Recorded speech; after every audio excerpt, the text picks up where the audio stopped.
Hey guys, and welcome to the Working Money Channel. So take a look at that XRP on the weekly. We did finish off the week hovering here, guys, hopefully building what is going to be new support at 51.7. And so just tapping on former resistance here, you guys can see on the weekly candlestick, this is like a textbook setup, okay? Forming hopefully what is going to be new support over this resistance that we saw for XRP. Now, for my patrons, I did identify over the weekend some levels to cost average down. Right now, though, we are hovering at 51.7. Let me throw that on the hourly. And you guys can see it's been quite a ride for crypto over the last few days now, maybe about a week. XRP, though, has been regaining momentum, as you guys can see here. Since this drop, XRP has regained about 20%, almost 20%, 19%, and now it's down a bit. So only about 10.6, 10.7% off that initial low that we saw back on Thursday. If I bring up Bitcoin here, you guys can see Bitcoin actually has not fared as well as XRP. Let me just bring that chart up so you guys can see there. Bitcoin did come down to this level here back on Friday. So we saw the low for Bitcoin on Friday, and it's only up about 1.3% from that low. So all these cryptos looking very, very different over the last 24 hours. We have seen a bit of a downturn for several different cryptocurrencies, and although XRP did rally quite significantly, it is one that has been witnessing volatility over the last, let's say just over a month since the XRP Ripple suit, the lawsuit verdict. So we have been seeing extreme ups and extreme downs. It's because now more investors have invested in XRP. But overall, guys, you guys can see the crypto market relatively flat, and this is par for the course. Remember stats like this, okay? On the worst trading days when you're feeling like, okay, this is doom and gloom, this is the end, August 17th, okay, the 7.3%, negative 7.3% crash is only ranked the 200th worst trading day in Bitcoin price history, meaning there were 199 worse days, and they all happened to occur in the past. Every seller on those days was proven dreadfully wrong within 2 years. This time will be no different. So guys, just remember, okay, the crypto market is going to pull at your heartstrings. It's going to tear you apart emotionally, psychologically. And just to remember, guys, we were in no different of a space than we were in 2019. If you guys had the luxury to be here in 2019, you probably can see the similarities. XRP network is starting to see some mild recovery signs in today's 4% price increase for XRP. So they were talking about yesterday. Since then, it has gone down. But they were saying that 221 addresses holding between 10 million and 1 billion XRP, they now hold a combined 66.13 billion tokens worth $8.71 billion. And so Sentiment has linked the link in here, but they've also taken a screen grab here just for Twitter. So guys, really, this is only from a day or two ago. So these price fluctuations really mean nothing in the grand scheme of things. Bitcoin down a little bit today. So we're seeing a Bitcoin price at about $25,900 per coin. If anything, this is going to get more traders into the King crypto. And from there, guys, we are likely going to see prices rally again. So let me clear some of this out of the way. And as you guys can see, Bitcoin here on the daily chart still has not gone below this level here of about 24,700. That would be the former low. If we go down below that low, well, then bearish territory could be in sight. Got to keep an eye on what happens next. But we are seeing XRP whales accumulating. This one from Lord XRP here on Twitter. XRP whales accumulating billions of tokens as XRP price surges in the green. Now, again, this was from yesterday. We did see the price come back up. 221 addresses, as I said, from Sentiment. They're reporting that they're holding 10 million to 1 billion XRP. Of particular note, though, is the remarkable leap recorded among addresses in possession of 100 million to 1 billion XRP units as illustrated on the chart. And so I guess I really didn't talk about this chart too much, but you guys can see over here,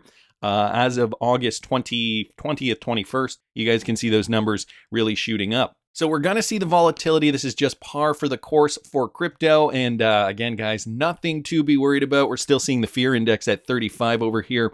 I think that's a good sign. I personally think that this could be a good opportunity to cost average into some more positions now, because we have, generally over 2023, we have seen the market just really rally, and we've really been waiting for an opportunity to cost average into some of these coins since the height, actually, to get a better idea.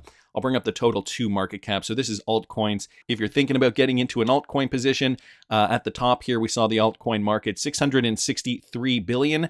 roughly, and now that is down about 20%. So you can get a 20% discount on average on a lot of the altcoins now being traded. Going to keep moving, guys. $14.5 trillion in digital assets. This one coming from Michael Branch. Some of the largest financial institutions have projected that the digital asset market could see a $14.5 trillion investment in the coming years. So this is projected looking into the future.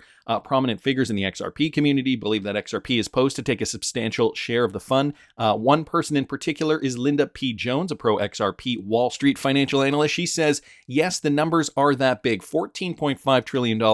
The money will flow digitally, and you own a very valuable asset. You are early, not wrong. Here's the question. If you knew you owned the next Microsoft or Apple stock, would you be in a rush to sell in the early days? I want to remind you guys of something for those of you guys maybe not so familiar with the stock market. Let's bring up the Apple chart here, and I'm going to bring up Apple on the weekly. And just taking a look at Apple stock here. Let me remove the drawing here and go back as far as 1984, 1985, when that first Apple computer was released. And let's take a look at some of these prices here, guys. Apple stock back in the day, 6 cents. And then it did rally throughout the early 90s, 400, 500%. But guys, we were still trading at only 38 cents, or Apple was. I was not in Apple stock at that point in time. We did see a lot of vacillation, boom, up and down by the late 90s over here. We saw Apple stock go back down again to 12 cents. So could you imagine buying in 1985 and then by 1997, 12 years later, it was only up 100%. Then we saw another surge for Apple in and around here, followed by another downturn. So by 2003, we saw Apple stock down here near the bottom at about 23 cents. So only up about another 100%, 100% since 1997. I think you see where I'm going with this, guys. Not a lot of activity, similar to what we saw with XRP. And then the iPod came out, and the rest was history. So again, just something to illustrate, where we could be moving in the future. Of course, we are very early into this. The coins that are going to solve problems for the long term, those are going to be the coins that ultimately have a lot of value down the road. So I wanted to thank Michael Branch here just for posting that. Also happened to see this, an interesting little observation here. I remember when Wheezy posted this back in 2022. This was the Crypto Ratings Council back then. Guess who got the highest score for being closest to a security? Yep, XRP with 4.5, while Ethereum only got a 2. So out of 5, Ethereum got 2, XRP got 4. But take a look at this. Looks like Crypto Ratings, or the Crypto Ratings Council, has removed the ratings for all tokens from their website. Judge Torres' decision made the ratings obsolete, did they? So now when you go to the website, there's no longer any ratings for cryptocurrencies. Chances are a lot of these organizations are probably trying to be very, very careful when, stating something that could be considered a security, maybe not. We're still in this murky water, so they have just, I guess, decided, okay, let's just remove it altogether. Again, kind of signaling to the masses that, okay, whoa, hold your horses, cool your jets.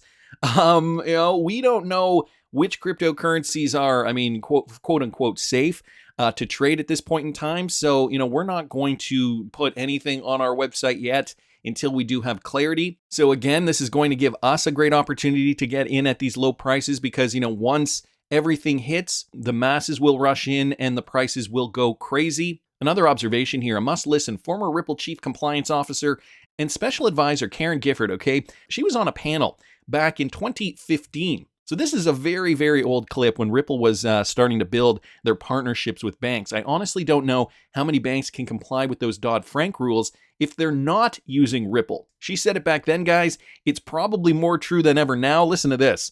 I'd just like to pick up a little bit on what you were saying, Patrick, about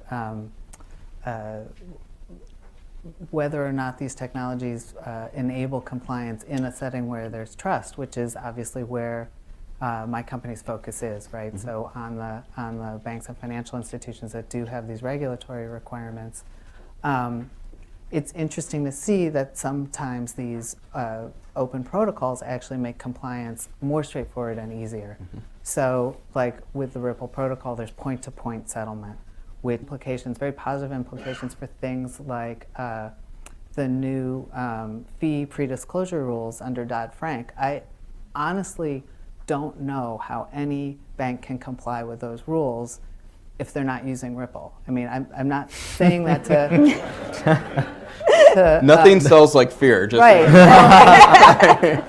If you don't know in advance where the payment is going and what fees are going to be added to it before the recipient gets it, it's extremely hard to comply with pre-disclosure. And my understanding is that what banks are doing in order to comply is just raising their fees so that there's a cushion, so that they don't get caught under disclosing the fee, which is really the opposite result of what everyone was hoping for with that regulation. So the banks that we're seeing that are integrating the Ripple protocol are really excited about the fact that because the settlement is point to point, they can pre-confirm what the fees will be and disclose it to their customers in advance. And it's the actual amount. It's not a guess. So discussing fees specifically when it comes to banks, having to disclose and compliance. So this was 2015, way before a lot of these rules came into place. Fast forward to 2023. And because now we're trying to navigate a landscape where, crypto regulatory clarity is widespread, global. More now than ever are these banks going to need to know where they stand in terms of, as she was saying here, as Karen Gifford was saying, under-disclosing, over-disclosing, right? They would have to add a cushion to the fee, but that's no longer needed. DLT technology like RippleNet is changing the game. Even the Monetary Authority of Singapore have now finalized their stablecoin framework, and they've actually asked Ripple to comment on this in this brand new report, courtesy of Sento Sumo Saba here on Twitter. I have the report up here, not going to go over it in detail. As you guys can see down here, though, Ripple is, they have their own section down here, Ripple Labs, section number 25. When you go down here, you can see some of these questions were asked. The MAS seeks comment on the regulatory scope, particularly on whether the focus on SCS is adequate and whether there may be reasons for the MAS to extend its regulatory powers to SCS issued outside of Singapore. And then Ripple is supportive. They say, basically, I just kind of read through this. Ripple is pretty much supportive of everything the Monetary Authority of Singapore has done and has outlined in this report, probably because they were consulting with them likely while they were going through this regulatory clarity. I feel like Ripple has been kind of that backbone crypto company that has been working alongside a lot of these central bankers over the last, let's say, 5, 6, 7 years to really kind of pound out the framework. We can see that they are, part of different organizations like the Digital Dollar, the Digital Euro, the Digital Pound Foundations, right? All these organizations to help mass educate the world. So you got to think, okay, if Ripple are the teachers or at least part of that learning experience for the world when it comes to crypto regs, they are likely going to posit themselves in a favorable light. I don't see why they would not in terms of, being integrated into this regulatory framework. And this Monetary Authority of Singapore paper just kind of demonstrates that even more. So I will leave this in the description of the video if you guys want to walk through. I wanted to thank Crypto Eddie just for posting that. Now, the world is changing. We've been talking about great reset-y type stuff that we've been witnessing over the last several months. The Thai political party, though, has stepped it up. They want to issue a digital currency that expires after 6 months and can only be spent to close citizens' homes. So get this, guys. A Thai political party is campaigning on a promise to, once in power, distribute some $280, so free money, great, worth of digital currencies to citizens. But the party says it has in mind that it would come with some strings attached that observers say looks like a programmable CBDC. The main feature of the CBDC is used on the blockchain, and then it would be programmed with expiry dates and geolocation dictated restrictions into it. Namely, the Thai recipients, such as digital money, everybody older than 16 with a digital wallet app on their phone, would not only have to spend it within 6 months, but also within a 4-kilometer radius of their residence. So it sounds like the dystopian society is, at least this political party, they want to promote this. I don't know who in their right mind would support that kind of thing. Somebody else brought this up on Twitter too. UK banks will have to ensure access to cash within 3 miles, minister says. So the Treasury in the UK, guys, this is in the Western world, hints at concessions on guarantee, but banks will face fines for falling below minimum service level. So High Street Bank will have to ensure customers can find access to cash within 3 miles of their local communities. Now, this is because a lot of these banks have gone cashless, and those falling below the minimum service will face a fine.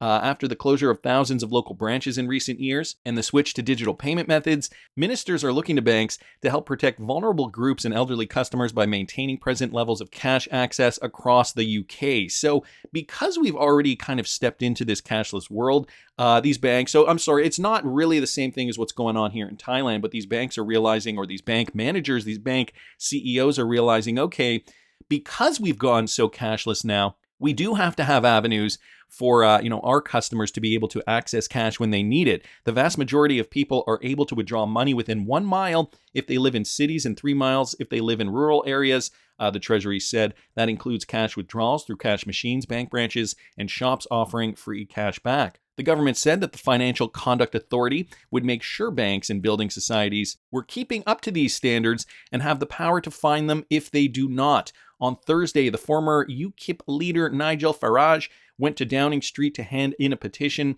that called on the government to crack down on businesses that have increasingly instituted card-only policies and refused to accept cash since the beer flu crisis.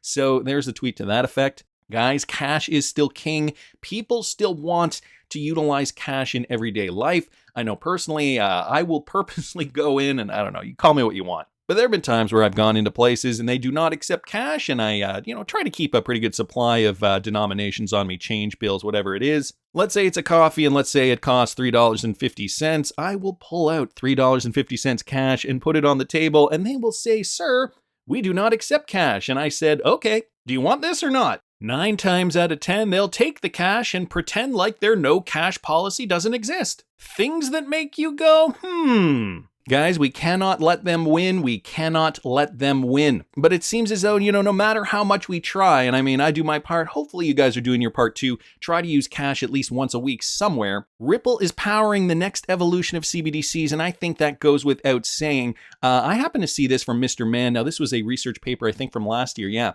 last fall. Futurum is a global technology and research firm. I didn't know about Futurum specifically, but along with all the other CBDC-related projects that we've been hearing that Ripple has been partnered with, we've been getting a lot of information over the last week or so. Futurum is just another one here, and the Futurum Group is a global technology research and advisory firm for high tech, and they are partnered with Ripple specifically. You guys can see they have a document here that they published late last year, and Ripple prominent here on the document with Futurum, dealing with CBDCs. This coming at a time when central bank digital currencies were even being questioned by central bankers. Now, that narrative has changed a little bit. XRP Darren brought this clip up. Okay, a tight grip of the money cartel. Crypto chatter had them worried. So what did they do? Well, listen to this.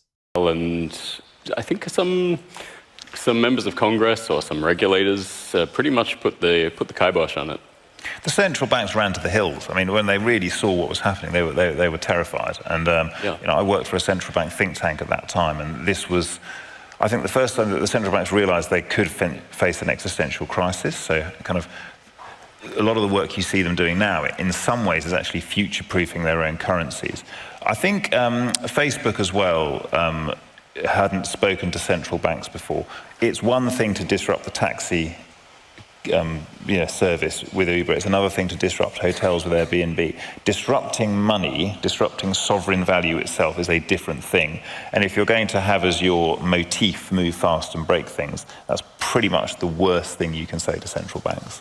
And they made sure that every place where those guys tried to apply for a license in Switzerland or in the US, they were rejected, and then in the end it fizzled out.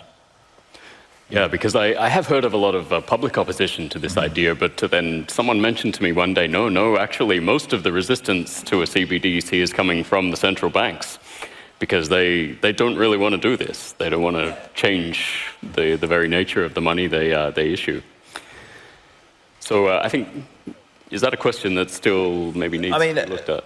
It depends. I mean, I don't find that so much now. I think that's less and less true. Right. It's certainly true at the most senior echelons on the governor's desk. There might be, do we really need to do this? I've got capital controls to worry about. I've got inflation to worry about. Do we need to? But that's becoming less and less true. I think there is resistance from other places, but there's more eagerness, at least to learn, to see if any of the problems that the current system presents can be overcome with this form of public digital money is of more and more interest to central banks. And they're doing more things. You know, it's amazing when I hear these clips, I hear these guys talk about central bankers all these years later, being resistant to a CBDC back in the early days, but now they've realized, no, we've got to change. It all just points back to those bearable guy riddles and what has been happening, what has been playing out over the last several years. I gotta say, going back, taking a look at those riddles, we really did get proper insight from Bearable Guy at that time, and guys, it's just been playing out as suspected. So central bankers now on board, of course. Recently, the BIS and Ripple just announced a partnership, and this video did come out also recently. Crypto Insight UK posting this. As an XRP hodler, we know why Ripple has been doing what they have been doing. In this video, the BIS specifically talk about bridge currencies. So considering what we know, and guys, I don't know if I'm going to play this full video, but let's just kind of walk through it. Project Mariana. Okay, BIS Innovation Hub. We know lots of things happening. Foreign exchange market, $7.5 trillion. How might we trade and settle FX in a tokenized world? Well, enter Project Mariana from the BIS. And, you know, there's a lot of rumblings about Project Mariana. There was no confirmation that it was going to be using XRP in the XRP ledger. However, the XRP community has stepped up and found some connections. So wholesale central bank digital currencies, the concept borrowed from emerging decentralized finance, as we know, may improve effectiveness, safety, transparency. This is what all these central bankers are realizing now, considering, the insight that we got from the clip previous years ago. They didn't really care. Fast forward to today, though, and, the whole picture is very, very different. And you can see the BIS is working with a bunch of central banks here. They give you guys a little bit of an explanation. 3 currency AMMs. Now, that's interesting to note as well. They talk about the Chinese yuan, the euro, and the SGD. Over here gives you some just some examples here. Automated market makers, decentralized exchanges popular in today's DeFi markets, enabling FX trading and settlement for financial institutions. And again, guys, I will leave this in the description of the video if you care to watch that little clip. Now, bringing up AMMs, I think is really interesting because we did hear about David Schwartz talk about AMMs with regards to the XRP ledger. I did a video on that several months ago. I'll link it up here if you guys care to refresh your memory. Remember when David discussed AMMs? Makes a bit more sense now. Okay, Project Mariana, CBDCs and automated market makers. This one courtesy of Ito Farina here on Twitter, retweeted out by Digital Assets Daily. And you guys can see it here. Project Mariana is the first BIS Innovation Hub cross-center project bridging together the Switzerland, Singapore, and Eurosystem centers. Okay, so as highlighted in this video that I just kind of scrolled through earlier, we can see down here Ripple and Stellar are 2 blockchain-based companies that are trying to make value transfers cheaper. Ripple provides various services via the use of its native token. The XRP, which is roughly envisioned as an international payment medium or wholesale settlement coin. Finality, former settlement coin, is also seeking regulatory approval to provide such services. So they utilize XRP as an example in this Project Mariana document. They say Ripple and Stellar. There is no confirmation, though, however.